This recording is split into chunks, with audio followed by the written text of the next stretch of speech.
Hello there. Welcome to the World of Sustenance, where your academic needs are met. We don't come on, we'll try do this BCH matter. Let's try and do this topic and kill it. So today we'll be looking at the topic coenzymes. What are coenzymes? So coenzymes are simply recyclable shuttles or transfer agents that transport substances in metabolic pathways. So I'm simply saying that they are substances or molecules that carry materials in metabolic pathways. These materials now, you might wonder how they are shuttles, how do they act as transporters? They're simply transporters of materials like electrons, functional groups. I know you must have heard of one carbon transfer. One of the vitamins or one of the coenzymes act as one carbon transfer to transfer one carbon, single carbon in metabolic pathways. That's just one of their functions. You understand? That's for one carbon, but their job majorly is to transfer materials. Simple as that. They help move things. They help move materials like electrons, carbon, functional groups generally. They do. So today we'll be looking at coenzymes in a different light, looking at them from their relevant examples. Coenzymes are derived from vitamins. And the vitamins here in question are water-soluble vitamins. The water-soluble vitamins are vitamin B complex, the B family, and also the vitamin C. You understand? So they are simply vitamins that are soluble in water. These vitamins that are soluble in water are used because of their peculiar feature, because of the solubility in water. Because metabolic pathways take place in aqueous environment. Most metabolic pathways take place in aqueous environment. That is the reason. So hence they are relevant in metabolic pathways. So we'll be looking at relevant examples I said before to explain these coenzymes and how important they are. Today we'll be looking at two of them. The thiamine, which is the first one. So what is thiamine?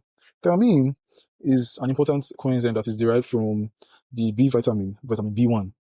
So it is called, the other name for the vitamin is thiamine, as I've said already, and its role is seen in different metabolic pathways, and they act majorly as energy yielding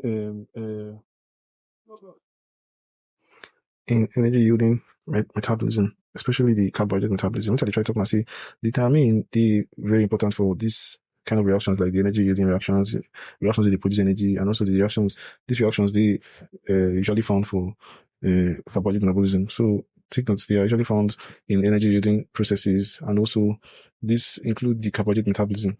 So in this concept of vitamin, or this type of vitamin, we will look at different areas of this vitamin.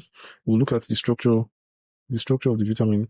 The structure can be said to be a substituted pyrimidine ring that is connected to a substituted thiazole ring. What am I saying? The structure contains two important parts: a substituted pyrimidine ring that is connected to a substituted thiazole ring. We'll look at that shortly.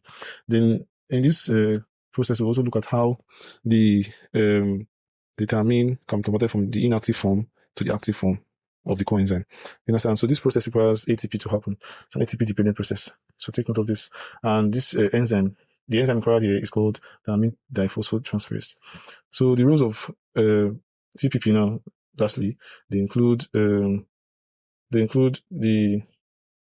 conversion of any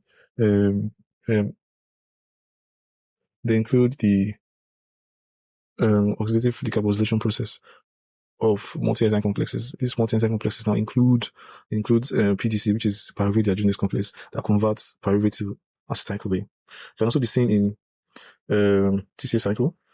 So take note, TCA cycle, and this process, on the other hand, because happens with the aid of the enzyme, or it aids the enzyme, alpha-ketoglutarate dehydrogenase. So the next part is where it is relevant is the pentose phosphate pathway.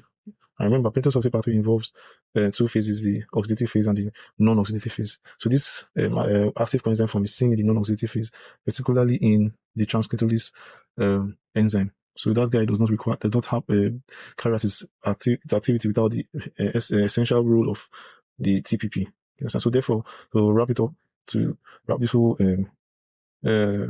function and role of TPP, it is mostly seen, which is critical in carbohydrate metabolism. So now we'll look at the structure and also the function of this TPP. The structure, as I've said before, that is substituted pyrimidine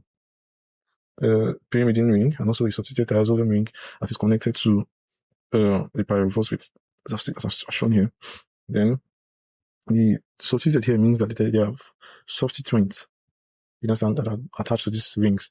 They include the amino substituents, then the methyl substituents. So take note of this. Then how it is essential, the role is seen in these three reactions. As I said before, that it is used in conversion of pyruvate to acetyl-CoA. But in the process, there's an unstable intermediate that is formed, whereby the TPP is attached to the decarboxylated form of pyruvate, which is acetaldehyde. It's an unstable intermediate because that's not the final product. The final product is acetyl-CoA. So the next part is the alpha-ketoglutarate intermediate converting to succinyl-CoA. It requires also TPP in the presence of coenzyme A.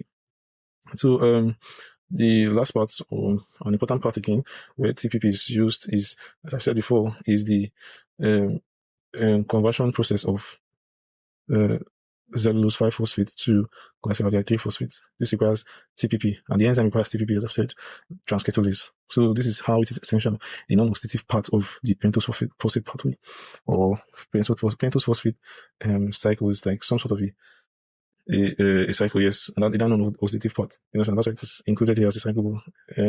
Essentially, it is the non-oxidative part of the pentose phosphate pathway. So take note of that.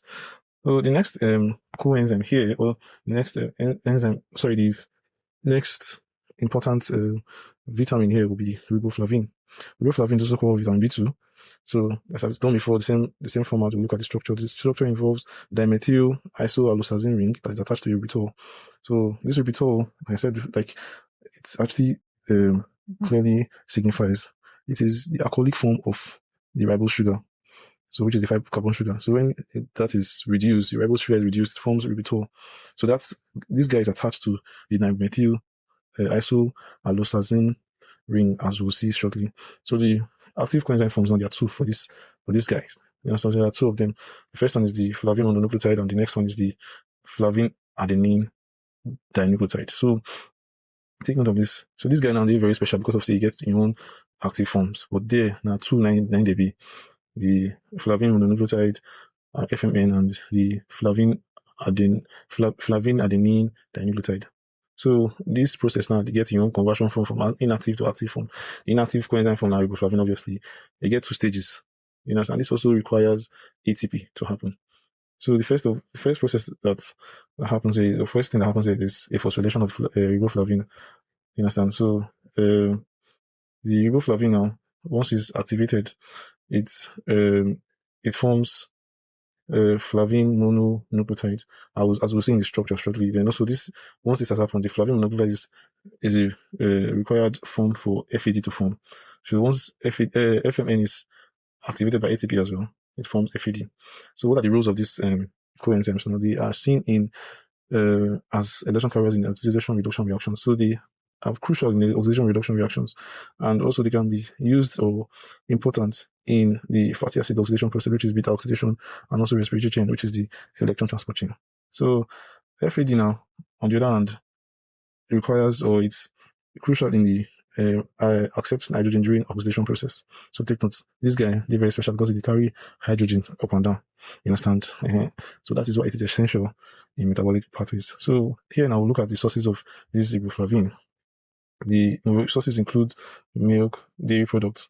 Yes, and in this aspect, it can be used as food additives. You understand? Flavin, it is called flavin because it has a peculiar yellow color. So moving on, I cannot cheat the other guy by not giving food sources of thiamine. Food sources of thiamine include legumes, vegetables. So take note of that. So now we're looking at the structures and on how they can be relevant. An example of a pathway that shows the relevance of FAD. So take note of this. So the process now requires, I told you before, requires activation. So take note. So, and the activation happens in the presence of ATP. You understand? So since it happens in the presence of ATP, the conversion of riboflavin must involve the phosphorylation through ATP. So it is phosphorylated at the ribitol part. Look at it real. The difference between this structure and this structure, it depends on the phosphate group there. So, and after that, there's an extra activation process. But on this other aspect, it's not just phosphorylated, it is added to the sugar on that ribose, and also adenine. That's why the name is flavin adenine dinucleotide. So take notes. So this is the initial part, which is the FMN, that is attached to another part, which is ideally supposed to be AMP. So A, adenosine, that's adenine, then there's what's it called?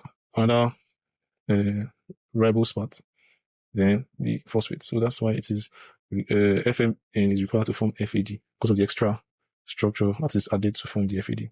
So the where it is relevant is, as I said before, is in the electron transport chain, and the electron transport chain is found in the inner membrane of the mitochondria. You understand? It's useful in energy generation.